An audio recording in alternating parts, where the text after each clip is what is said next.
شروع کرتا ہوں اللہ تعالیٰ کے نام سے جو بڑا مہربان نہایت رحم والا ہے۔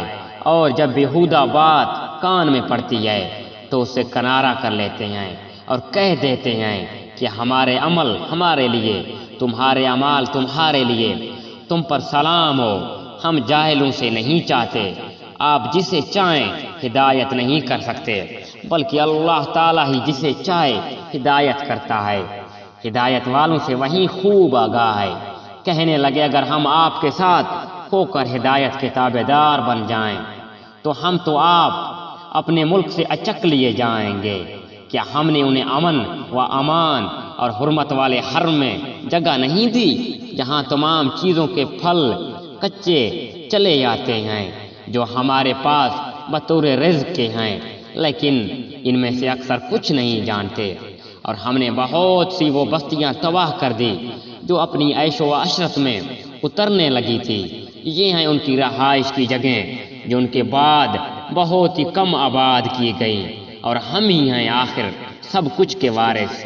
تیرا رب کسی ایک بستی کو بھی اس وقت تک ہلاک نہیں کرتا جب تک کہ ان کی کسی بڑی بستی میں اپنا کوئی پیغمبر نہ بھیج دے جو انہیں ہماری آیاتیں پڑھ کر سنا دے، اور ہم بستیوں کو اسی وقت ہلاک کرتے ہیں جبکہ وہاں والے ظلم و ستم پر اتر آتے ہیں۔ اور تمہیں جو کچھ دیا گیا وہ صرف زندگی دنیا کا سامان اور اسی کی رونق ہے، ہاں اللہ کے پاس جو ہے وہ بہت ہی بہتر اور امن و امان والا ہے۔ کیا تم نہیں سمجھتے؟ کیا وہ شخص جسے ہم نے نیک عمل کیے جسے وہ قطع پانے والا ہے مثل اس شخص کے ہو سکتا ہے جسے ہم نے زندگانی دنیا کی کچھ یوں ہی سی منفعد دے دی، پھر بلا آخر وہ قیامت کے روز پکڑا باندھا حاضر کیا جائے گا، اور جس دن اللہ تعالیٰ انہیں پکار کر فرمائے گا کہ تم جنہیں اپنی گمان میں میرا شریک ٹھہرا رہے تھے کہاں ہیں؟ جن پر بات آ چکی وہ جواب دیں گے کہ اے ہمارے پروردگار، یہی وہ ہیں جنہیں ہم نے بہکا رکھا تھا، اور ہم نے اسی طرح بہکایا جس طرح ہم بہکے تھے۔ ہم تیری سرکار میں اپنی دستبرداری کرتے ہیں، یہ ہماری عبادت نہیں کرتے تھے۔ کہا جائے گا کہ اپنے شریکوں کو بلاؤ، وہ بلائیں گے لیکن انہیں وہ جواب تک نہ دیں گے اور سب عذاب دیکھ لیں گے۔ کاش یہ لوگ ہدایت پا لیتے۔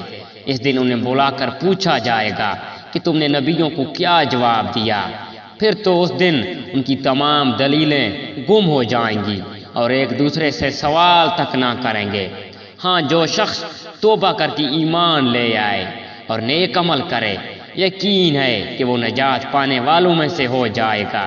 اور آپ کا رب جو چاہتا ہے پیدا کرتا ہے اور جسے چاہتا ہے چن لیتا ہے، ان میں سے کسی کو کوئی اختیار نہیں۔